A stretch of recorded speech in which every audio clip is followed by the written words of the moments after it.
Matteus 6, daarvan in vers 25, dis deel van Jesus se bergpredikasie. En dit gaan oor die sorge van die lewe, bekende gedeelte.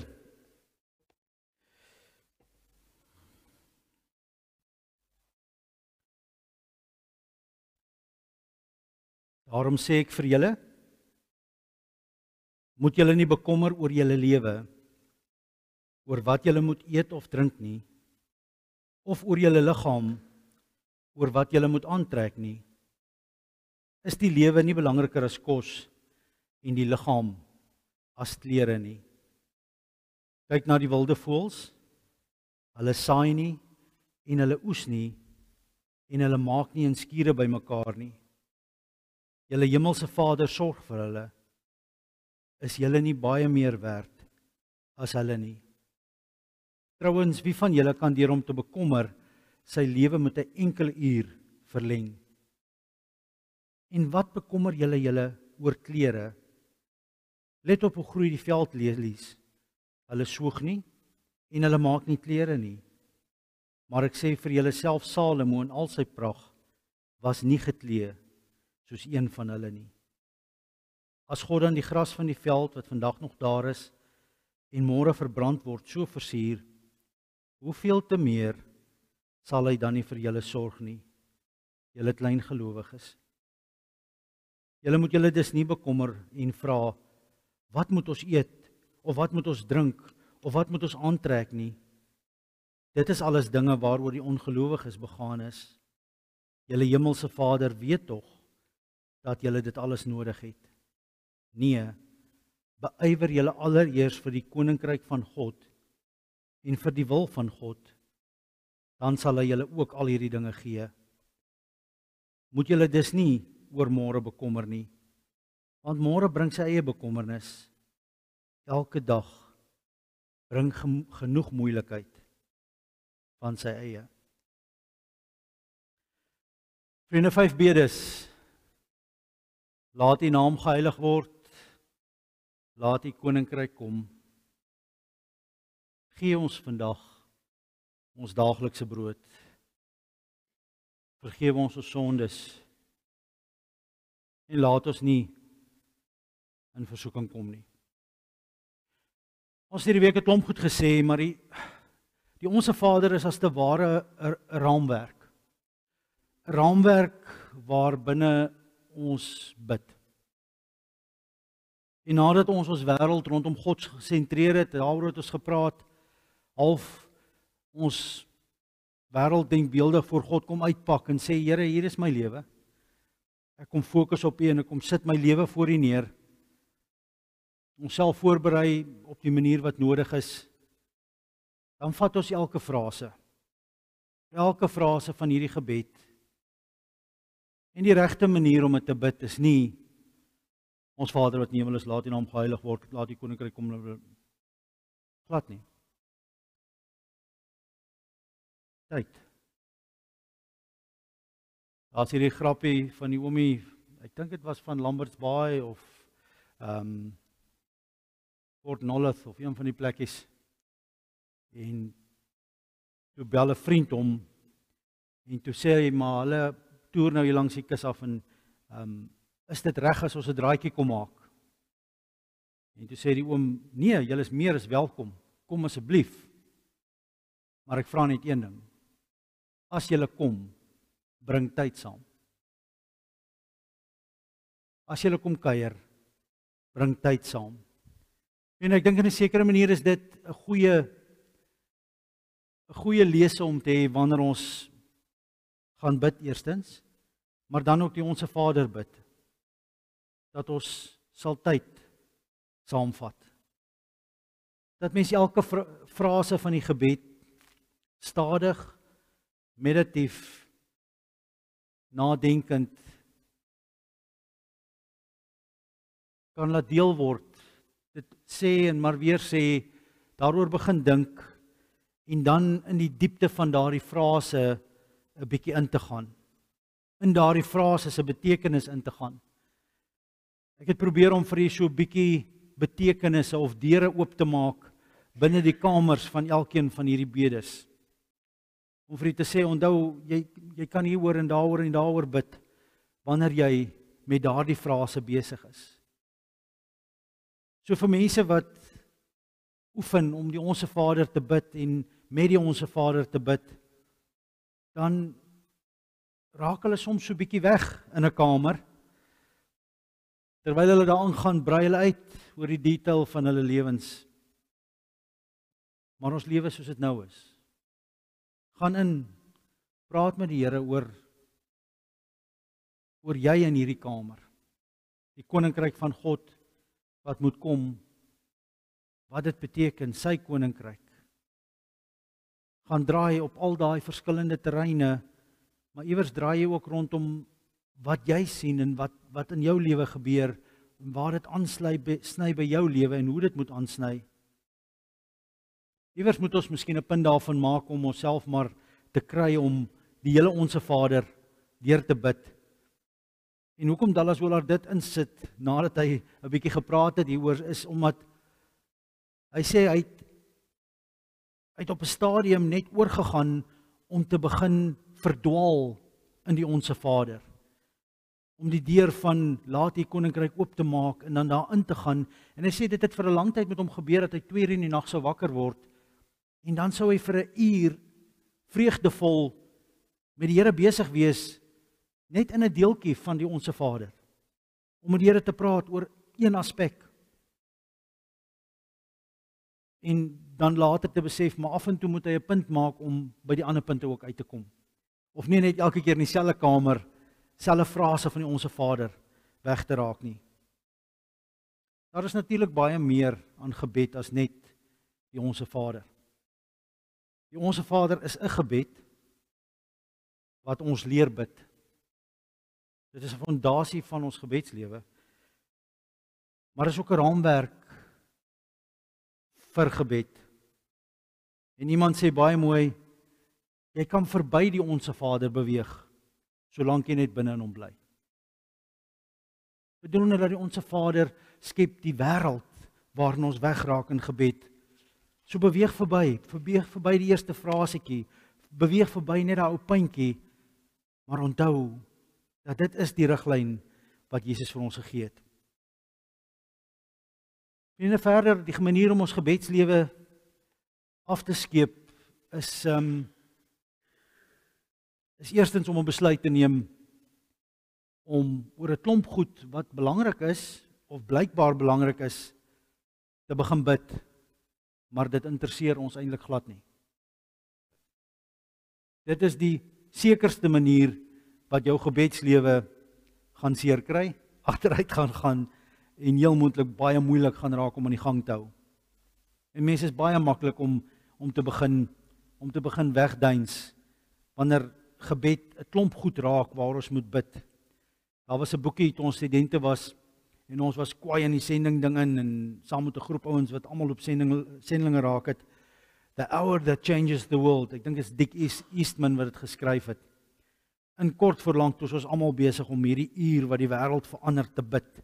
En as dit 5 minute hieroor en 5 minute hieroor en 5 minute hieroor, en voor jy kom kry as jy deur 12 sulke sessies en as jy deur 'n uur, wat nou 'n baie lekker oefening is in die begin van, wow, ek het 'n uur gebid. Maar die oomblik as jy oor een van daai frases regtig begin bid, is 5 minute nou verby en dan besef jy, nou en kort voorlank dan is die hele Hour That Changes the World iets wat geforseerd voel. So 'n riglyn is, gaan in hierdie kamers van gebed in hierdie frases in, maar begin konsentreer op die goed wat vir jou belangrik is. Die goed wat jou interesseer.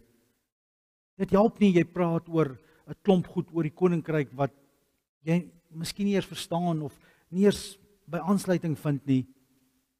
My vrou is iemand wat hou van koerante. Sy sal los tydjie sit op haar foon en ons het die media 24 van gekry, so sy sit en gaan deur die koerant en gaan deur verskillende goed wat sy hou van lees en nou is half op hoogte.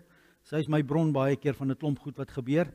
Ek hoor Trump en sy Suid-Afrikaanse burger het bietjie uitval gehad. So dit lyk my is die nuwe ding in die koerante vandag. Maar dit maak ook dat my vrou oor goed kan bid wat ek nie kan bid oor nie, want sy lees dit raak. Sy sal goed met my deel en dan begin ek agterkom, dis op ander plekke ook ensovoorts en dan begin dit in my wêreld inbeweeg. Dan begin seker goed by my inbeweeg. Maar partykeer is goed net op die periferie en lekker om te weet van ander kere is goed belangrik. Ander kere is daar goed wat regtig mense raak in die hart en bid oor die goed wat jou interesseer. Bid oor die goed waaroor jy omgee. Begin praat met die Here oor die goed wat vir jou belangrik is. So gebed, vriende, is 'n persoonlike interaktiewe gesprek tussen my en God. Nie dat God terugpraat soos ek praat nie. Bitter min mense beleef dit seker in hulle leeftyd. Maar God het 'n manier. God het 'n manier om ons tog te lei, om ons tog te kanaliseer, om op 'n manier te antwoord. Dallas Willard sê die volgende: I believe the most adequate description of prayer is simply talking to God about what we are doing together. Hy sê, hy dink die beste beskrywing van gebed is om met God te praat oor die goed wat ek en hy saam doen. Maar nou moet ons ook versigtig wees, vriende, want om net met God te praat, baie mense sal sê, jy weet, hierdie dag gepraat ek sommer net met God. Dis nie regtig gebed nie. Dis praat. God is in die eerste hemel om jou. Dis jou Vader wat in die hemel is. Hy is hier, jy kan met hom praat. Maar gebed het 'n ander fokus. In gebed is dit nie net ek wat rondloop en ek praat sommer maar met Vader asof hy net iemand hier in die huis is en ek praat sommer met hom soos ek met myself sou loop en praat hier in die huis en dis nou maar so en hy het nog gehoor wat ek sê. By gebed is daar 'n ander aspek van ek wat my voor hierdie God in 'n sekere verhouding kom neerlê. Ons Vader, ek is kind. Skepper God, ek is skepsel en ek kom praat met U gefokus met my wêreld oop voor U. U kan nou verander wat U wil, maar die essensie lê steeds in die versoek, in die vraag dat ons vir Vader moet kom vra. Lofprysing is goed, maar dis nie gebed nie. Dis 'n voortvloeisel van gebed. Lofprysing en lof is half die enigste regte gesonde manier om teenoor God te voel as hy goed begin doen. Danksegging vloei natuurlik voort uit dit wat ons vra. En Paulus sê ook, met danksegging, sê dankie daarvoor, maar dis amper onafwendbaar dat as jy regtig begin bid, regtig vir Vader begin vra, terwyl jy met God praat, kan jy nie anders as om ook net te begin dankie sê nie. Die ander dingetjie waar mense mee soms sukkel, en net 'n kant aantekeningkie. Ons sê nie dankie en ons loof en prys nie vir God om hom heuning om die mond te smeer of om te manipuleer nie. Ons doen nie al hierdie goed enigsins om vir God op 'n manier te probeer armdruk of armdraai nie. Ek het 'n massiewe probleem met wanneer die pop oor die fan stryk, dan begin mense gebedsgroepe. En dit vat nie lank nie. Dan hoor jy hulle redenasie. Ons het nou 'n gebedsgroep gestig. Hy was 10 sterk. So die gebed is nou alright. Maar ons is nou al by 1000 sterk. Nou, gebed werk nie so nie. Om te multiply, om te vermenigvuldig met 1000, draai nie God se arm nie. Ja, vra dat daar vir jou gebid word, vra vir die regte mense. Maar ek sien 'n stuk afgodsdiens, 'n stuk manipulasie hier binne as mens die hele wêreld en dis op social media en almal moet net bid. Ek sien daar binne nie 'n vertroue in God nie, 'n krampagtige vrees van ons moet nou aan elke halm vasgryp as wat ons kan, want mense is bang. Ek verstaan dit. Maar ek dink nie dis die pad nie. Een mens wat opreg met hulle Vader gaan praat, is volledige gebed. Een mens wat voor Vader ingaan en sê, Here, ek kom praat ernstig met U. Ek kom vra vir U. Moenie dat my kind sterf nie. Dis net soveel. en nie meer nie. Gee ons vandag ons daaglikse brood.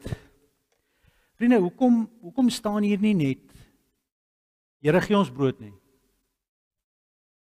Hoekom is die bede gee ons vandag ons daaglikse brood? Het jy al opgelet dat hierdie frase herhaal hierdie ding en dat vandag daaglikse? Wat is die gedagte hier agter? Bloot eenvoudig klink dit dat die gedagte is dat ons elke dag moet vra vir daardie dag. Die teks wat ons sopas gelees het, Matteus 6, moet julle nie bekommer oor die dag van môre nie. Julle Vader weet wat julle nodig het. Julle is baie belangriker as die veldlelies en al die goed. Môre het genoeg bekommernis van sy eie. Vader, gee ons vandag se brood. Die idee is dat hier vandag gevra word vir dit wat ons vandag nodig het. Ons het nie nodig om vandag te vra vir die volgende 1000 dae om seker te wees dat ons die volgende 1000 dae sal kos hê nie. Want God is getrou. En wat agter die daaglikse sit, is die feit dat my Vader môre steeds daar gaan wees, soos hy vandag saam met my is. Dallas Willard se hele benadering tot die bergpredikasie, waarvan die Onse Vader mos nou deel is, begin met een frase. Om die waarheid te sê, hy sê die hele Matteus Evangelie is met een tema geskryf. Matteus 4 vers 17. En toe het Jesus begin praat, begin preek oor die koninkryk van die hemel wat naby gekom het. Hy kom sê baie duidelik, dis baie hartseer dat die kerk so sukkel om hulle pad met die Here te stap. Dat baie mense met baie moeite in 'n gesonde disipellewe met Christus inkom. Baie min actually. Dat 'n groot klomp ouens sukkel vir hulle hele lewens en hulle raak nooit disippels nie. En hy sê die rede daarvoor is ons sien nie raak wat hier staan nie en ons slaan nie ag op wat Jesus kom doen het nie. Jesus het sy hele prediking binne hierdie ding kom sit. Die koninkryk van die hemel het naby gekom. Ek wil hê julle moet saam met my leer by my hoe dit is om in hierdie koninkryk te leef. Jesus het nie weggegaan en opgehou om disippels te begelei nie. Lukas se tweede boek Handelinge sê dit baie mooi. As Lukas vir Theophilus skryf en sê, geagte Theophilus, my eerste boek het ek geskryf oor wat Jesus gedoen het tot en met sy hemelvaart, dink ek staan daar. Maar my tweede boek skryf ek oor wat Jesus nou verder gedoen het. Dis wat die Grieks impliseer. My eerste boek skryf ek oor wat Jesus begin doen het. My tweede boek, met ander woorde, skryf ek nou verder oor wat Jesus saam met die kerk bly doen het. Dallas Willard sê, Jesus kom nooi vir ons uit om saam met hom te stap, dag na dag, hand in hand, by hom te leer wat dit is. Maar ons doen dit nie. En hierdie bede sny direk daarby aan, dat ons elke dag vir ons Vader kom vra, en die vertroue sal hê, dat môre is my Vader weer daar, om vir môre te vra. Dat ons die vertroue sal hê, dat maak nie saak wat vorentoe kom nie, Vader gaan daar wees. Ek het 'n vriend wat as my so oor die toekoms begin worry het, en begin sê, ja, maar wat dan, en hoe dan, en ek bedoel, dis mos 'n normale gesprek. Yes, maar dit nou gaan gebeur, dan is ons soort van gesnoeker. Want Yuri altyd gesê, relax, we'll double cross that bridge when we get there. Dit was altyd sy sê ding, we'll double cross that bridge when we get there. Vriende, die hele gedagte hier is dat ons elke dag vir God moet vra vir daardie dag. Maar die woord wat gebruik word is brood. Wat word daarmee bedoel? Net brood? Of dit wat ons nodig het? Brood is die basiese ding wat ons nodig het om te leef, maar ons het mos nou klere ook nodig. Paulus noem 'n beginsel of twee. Dit sluit by Jesus aan. Moenie bekommer wees oor wat jy eet nie, sê in Matteus 6. En waaroor bekommer julle oor klere? In 1 Timoteus 6, daar vers 8, sê Paulus die volgende.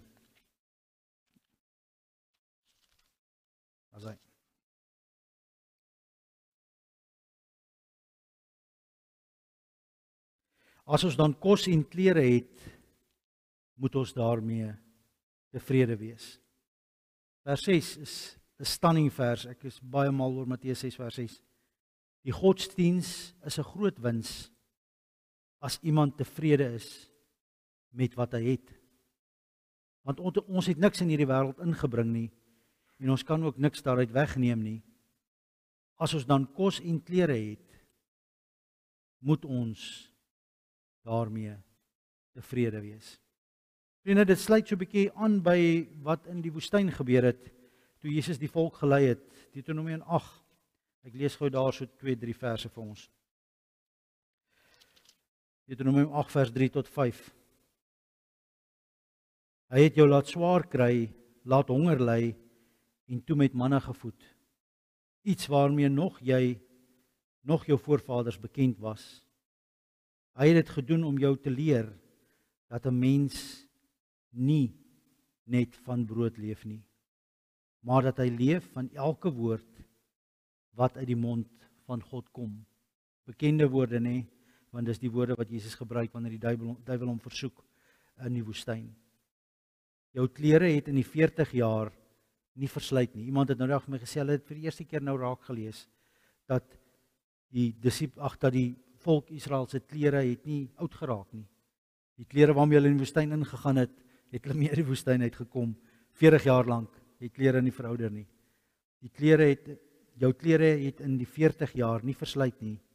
Jou voete het nie geswel nie. Jy moet diep in jou hart weet, soos 'n man dissipline by sy seun kweek, so moet die Here jou God vir jou dissipline leer. Vriende, die beginsel hier is dat ons vir die Here vra dit wat ons werklik nodig het. Beteken dit dat ons nie mag vra dit wat ons wil hê nie? Glad nie. Beteken dit dat ons nie mag bid vir partykeer het mens nou goed nodig vir dit wat voor lê. Jy's 'n boer, jy het koringsaad nodig vir die oes wat moet kom, maar die koringsaad is nog nie daar nie. Dan kan jy vir die Here vra, gee dit vir my. Die klem is net dat ons nie ons hoop in daardie skatte sal begin plaas nie. In Lukas 12 vers 21, kom ons lees net gou daar, en dis die laaste versie wat ek lees vanaand. Daar is hy. Lukas 12, 21.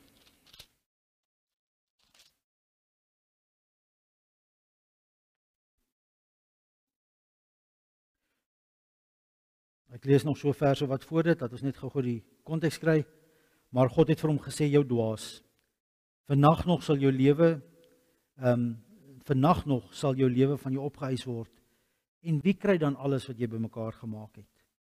So gaan dit met hom wat vir homself skatte vergader en nie ryk is by God nie.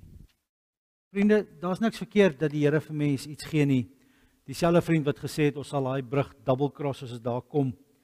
Het op 'n stadium 'n motorfiets gekoop. En nou is 'n klomp van ons besig om motorfiets te ry, maar hy het net vir hom 'n 650 gekoop, padbike. Nou is al sy pelle, ag man, koop vir jou 'n groter bike. En toe sê hy net 'n mooi ding eendag. Toe sê hy vir my, jy weet wat, almal sit nou so agter my om vir my 'n 1200 of 'n 800 cc te koop. En ek kan seker die goed rondskuif en die skuld maak en die ding koop as ek moet. Maar hoekom moet ek nou so ondankbaar wees? Vader het hierdie ding oor my pad laat kom en dit was 'n bargain. Ou het letterlik na hom toe gekom en gesê, luister, ek immigreer, ek sit met hierdie motorfiets, gee my soveel, vat net die paaiement oor, dan is dit joune. As Vader dit vir jou gegee het, hoekom moet jy nou? Ons leef in 'n wêreld waar alles om ons die hele tyd geforseer word. Ons wêreld beïnvloed vir ons daagliks om dit en dit en dit te moet hê. Kort is daar hierdie goed. As dit nie een of ander gegeurde water is, hoeveel het daai laaste goed gekos, wat almal so agterna aangejaag het om te koop, een of ander gebottelde water of ding, wat belaglik duur was. Ons het al hierdie trends en al hierdie dinge, terwyl 20 jaar terug, het gelowiges regtig die vraag gevra, dink jy 'n gelowige mag 'n kledingstuk dra, waar daar een of ander naam op staan? Dink jy dis reg? Is daar nie 'n tipe najaag van populisme in dit nie? En vriende, vandag is ons wêreld net brandnames. Oral, op alles. Ons hele wêreld word bepaal deur al hierdie goed. En baie maal val ons vir hierdie prentjie. Ek het op 'n stadium in Dandie gesê, want toe kom hierdie verskriklike ding in, dat almal nou moet Fortuners ry. En ek het die mense in Dandie goed geken, en ek het geweet, daar's 'n klomp boere wat op daai stadium regtig gesukkel het, maar die Fortuner is gekoop. En ek het die Sondag toe nou gepreek, ek sê, ouens, julle dompel julleself in 'n klomp skuld, net omdat al die mense in die straat nou al 'n Fortuner ry. Is dit werklik Christen? En die ene wat hom Fortuner gekoop het, hy het heeltemal my preek verkeerd gehoor, want een van die ryk oomies in ons gemeente het vir hom 'n Porsche gekoop. Toe kom hy daar uit en hy sê vir almal, is dit nou nie lelik van Gerard om so oor Anton se Porsche te praat nie? Toe staan almal met sulke groot mond en sê, maar hy het niks oor 'n Porsche. Nee, hy het gepreek oor die Porsche vandag. Het julle nie gehoor nie? Ek het niks, maar sy kop het so intoe gegaan. Daar's 'n ou wat beter ding as hy gekoop het, 'n Porsche. Vriende, die klem hier is, gaan vra vir die Here wat jy nodig het. Maar ons Vader is 'n amazing Vader. Hy sorg vir ons. Hy sorg vir ons in 'n wêreld waar wat ons nodig het, baie keer kom voordat ons gevra het. Ek het, terwyl ek in my eerste gemeente was, as ek die dag gevoel het, die wêreld druk. Clarence was presies 95 kilos weg, dat ek en Danila vir Annika in die kar gelaai, en Clarence toe geskiet. Nina het eers bietjie later gekom, en dan het ons sommer net daar gaan rondloop vir 'n uur of 3, ietsie gedrink, en net daai klomp sandsteen in Lesotho beleef, en dan teruggery. En elke deel van die jaar was 'n ander ervaring. Herfs met al daai populierbome was amazing. En dan as ek soontoe ry en jy kom by Bethlehem uit, dan het ek baie keer gekyk na hierdie plase, en daar's klomp gastehuise langs die kant. In stil in my hart het ek baie keer daarna gekyk en gedink, dit moet lekker wees om 'n troue by die plek te hou. Dit moet nogal nice wees. En dit het net nooit gebeur nie. Ons trek weg uit Lindley uit. Ons gaan Dandie toe. En nou is ons letterlik in Dandie vir 'n hele klomp jare. En dit was maande voor ons hiernatoe gekom het. Daai laaste tyd. Ek het 'n kursus gehad in die suide, die suidkus. So dit was omtrent 500 kilos weg van Dandie af. En toe trou vriende van ons se dogter met 'n ouetjie. En hulle sê vir ons, luister, ons wil hê jy moet die troue kom doen, maar dis by Bethlehem, by daai gastehuis. En ons boek julle die naweek daar, en ek het nog met die bike van Port Shepstone af deurgery Bethlehem toe daai dag, daar in die gastehuis. En dit was net vir my die grootste lekker, dat Vader hierdie ding maak gebeur. Dit was 'n stil droom in my hart, net, en dit was nie noodsaaklik nie, glad nie. Dit was net 'n lekker, net 'n uitsien en 'n droompie van miskien eendag, of dit sal nogal lekker wees om dit, en dan kom Vader, na verras hy mens met sulke goed. Vriende, maar die beginsel is dat ons vertroue in God sal laat groei. Ek lees die afgelope week of wat, en ek het, as ek goed lees wat vir my regtig tref, dan ek het koutjies en kruite wat mense op ruite mee skryf. My deurkamer se ruitte staan oop en die goed wat vir my regtig nice is, skryf ek op my ruit in kleur. Dat as ek in die deurkamer inkom en ek kyk oor die dorp, dan lees ek dit weer 'n keer. En elke paar maande of 'n jaar of 2 dan was ek alles af en dan begin ek weer nuwe goed skryf. En ek het hierdie ding op my ruit gaan skryf. En dis een van daai goed wat ek lees en wat vir my regtig begelei op hierdie geloofspad. Dan sê die persoon dit as volg vir iemand wat kom raad vra. You really need to learn to trust God. If you get lost in an uncrossable desert, the Lord your God will provide bread for you from heaven, just for you. Jy moet regtig leer om hierdie God te vertrou vir wie hy is. Vriende, dit het so diep in my hart gespreek, hierdie woorde. You must really learn. Jy moet dit aanleer om hierdie God te vertrou. As ek terugkyk oor die jare, dan besef ek nog nooit het die Here ons gedrop nie. Daar was baie kere wat ek gedink het as die pop of vandag die fan strike. Daar's ons so diep in die moeilikheid. En die Here het nie. Die Here het elke keer voorsien. Ons Vader wil elke dag hierdie pad met ons stap. Amen. Kom ons buig hoofde, dan bid ons saam. Ons hemelse Vader, baie dankie dat ons na U toe kan kom. Here, dat ons elke dag na U toe moet kom. En dat ons met U kan kom praat oor wat ons nodig het. Here, dankie vir die amazing pad wat U met ons stap, dat U vir ons voorsien baie keer voor ons nog die moeilikheid sien aankom. Dat U goed moontlik maak wat in ons diepste drome nie moontlik was vir ons nie. Goed waaroor ons nagte wakker gelê het, dat wanneer ons daar kom,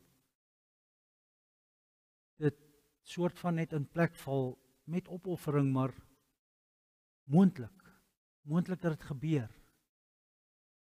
Dankie daarvoor. Dankie dat hoe dit alles wys U net wie U is. Here, dit maak dat ons lippe vol lof raak. Ons kan nie anders as om U te loof en te prys en dankie te sê nie.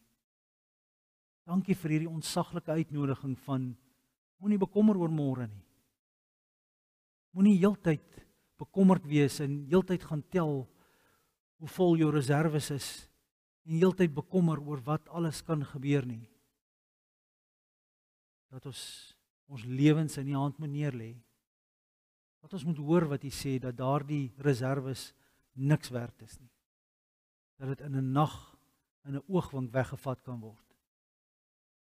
Here Jesus, ons kom bid dat U koninkryk sal vestig, sal realiseer in elkeen van ons se lewens.